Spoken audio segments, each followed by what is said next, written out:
अस्सलामुअलैकुम। मोहम्मद अज़हर सिद्दीक अपने programme maths views के साथ हाजिर खिदमत है।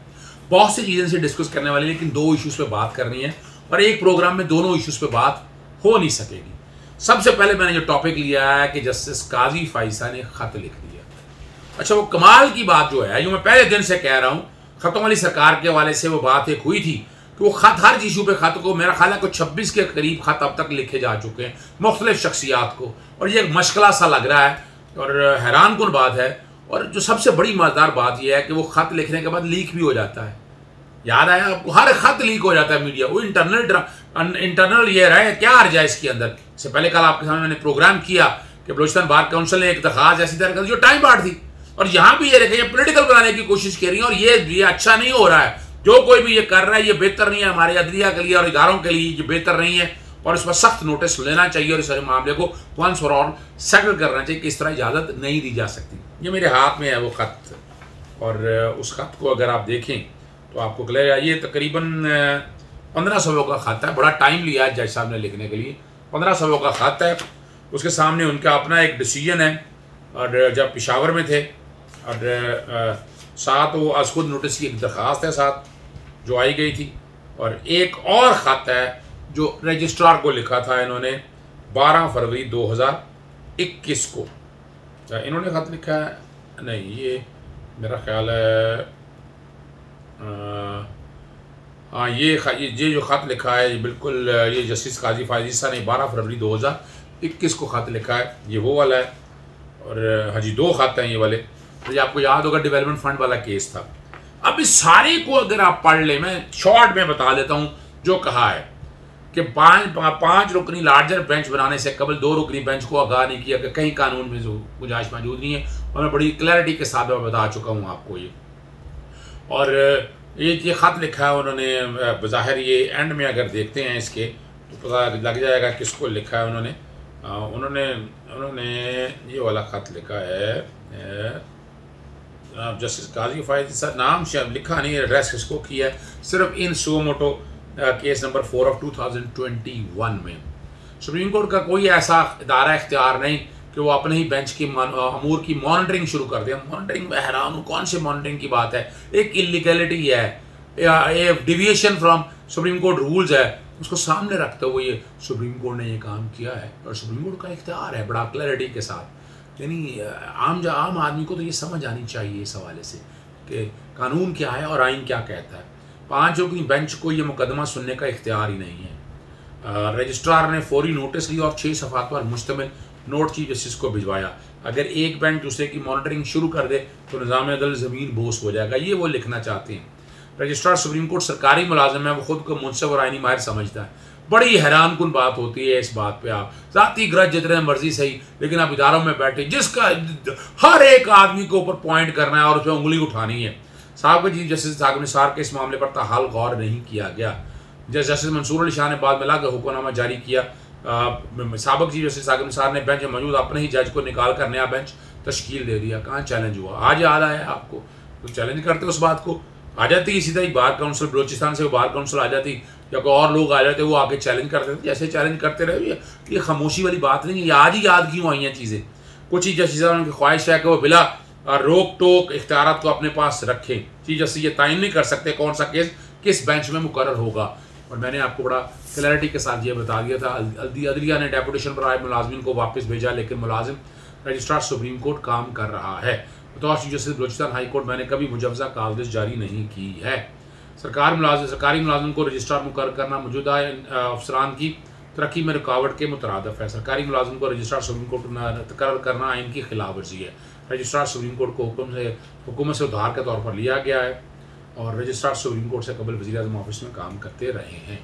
अब ये उनके मुख्तलिफ एतराज़ात आपके सामने मैंने पढ़ दिए, मैंने कहा ताकि आपको क्लैरिटी के साथ चीज़ रख सकूँ। और अपना व्हाट्सएप पे मैंने कहा मैं मैसेज बैठने का जिक्र कर रहे हैं, कुछ पता नहीं कितने पैसों का नुकसान हुआ। अब इस 15 फैसले के साथ जो नोट लिखा, नोट ही कहेंगे इसको, एक एडमिनिस्ट्रेटिव इख्तियार है। ये एडमिनिस्ट्रेटिव में ये ऑर्डर तो है नहीं, मिलते तरले के हवाले से जो बातें हैं, और इसके साथ जो ऑर्डर लगाया हुआ है वो उस पर लिखा हुआ है ऑर्डर, वो है गालबन 3 सफ़ों का है ऑर्डर, और ये मई 9, 2018 को है।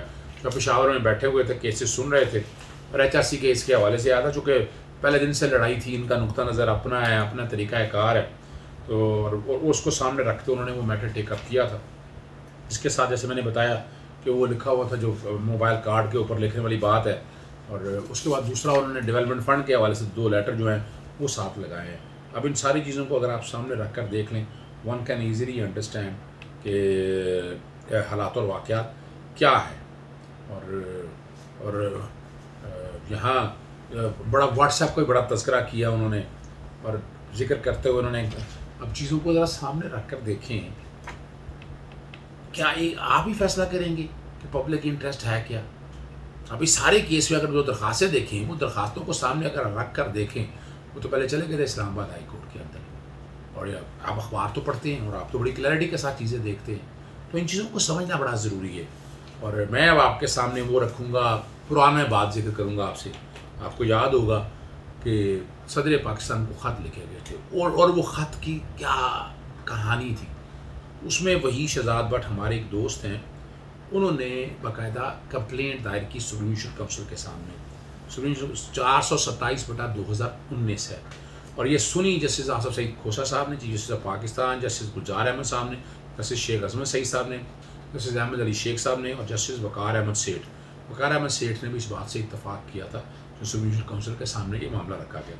तहरीर किया जस्टिस आसफ सईद खोसा साहब ने, और लेटर लिखा 12 जून 2019 को वही शहजाद भट्ट ने, कि जो ख़त लिखे हैं, ख़त लीक हुए हैं, और ख़त बाकायदा इंटेंशन लीक किए हैं। साथ ये भी जिक्र किया था कि ख़त ये लिखना ये ओथ की खिलाफ वर्जी है, लेकिन एंड पे आकर सिर्फ इस हद तक वो रहे थे कि जनाब ये व्हाट्सएप पर लीक किए गए हैं। इसमें फिर 12 जुलाई 2019 को शोकाज नोटिस जारी हुआ, शोकाज नोटिस का जवाब जारी किया बाकायदा, और इसमें ज़िक्र है कि जस्टिस काजी फायज़ ईसा ने 3 ख़त लिखे सदर पाकिस्तान को, 28/5/2019 को पहला, दूसरा 3 जून 2019 को, और तीसरा 12 जून 2019 को। और उन्होंने यही कहा कि मीडिया के ज़रिए उन्हें पता लगा कोई रेफरेंस फाइल हुआ, और अगर हम हालात और वाक़यात को सामने रख कर देखें तो हम समझ सकते हैं कि पोजीशन क्या है। रेफरेंस जैसे ही फ़ाइल हुआ, आप जिक्र किया कि इंटरकॉम पे जज ने चैम्बर पे इजाज़त चाहिए, मिलने की, मुलाकात हुई, रेफरेंस का जिक्र हुआ, रेफरेंस सामने दिया, नोट बनाए, पेंसिल से नोट लिखे, और वो ख़तों में लिख रहे हैं, उन्हें पता ही कुछ नहीं है। अब यहाँ ये इससे बड़ा मिसकंडक्ट क्या है, अगर आप सामने रख कर देखें, इसके अंदर लिखा हुआ है, ये फैसला फाइनलिटी ले चुका हुआ है। जुडिशल काउंसिल का फैसला जो फाइनलिटी ले, जैसा हमने चैलेंज नहीं किया ही नहीं चैलेंज सारे को।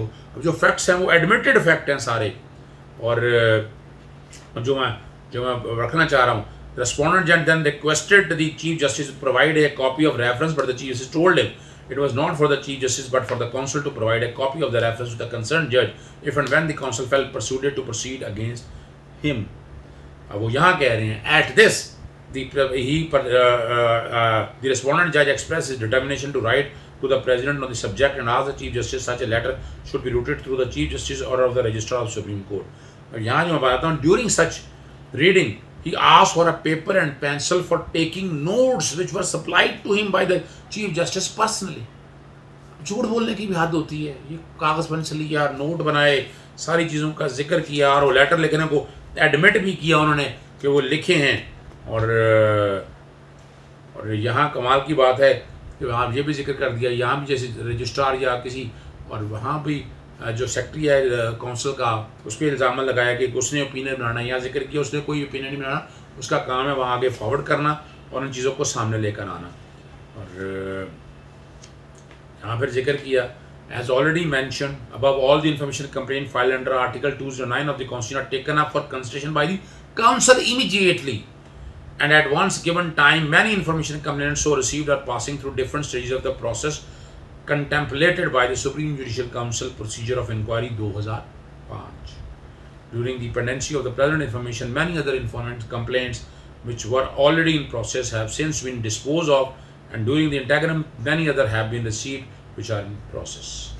वहाँ आगे वो जिक्र करके और जिक्र करते हुए सारी चीज़ों को ज़ाहिर करते हुए यहाँ despite the conclusion read above we have pertinently noticed that in the information supplied by the informant he had not alleged that the contents of the letter written by respondent has been leaked to the media by the respondent judge himself खुद किए We had also questioned the informant appear before us in person today in that regard, and he has not able to produce anything before us to establish कि वो बता सके कि वो जो ख़त है ना ये लीक खुद किए हैं। बहरहाल ये चीज़ें सारी सामने वो रख दी हैं।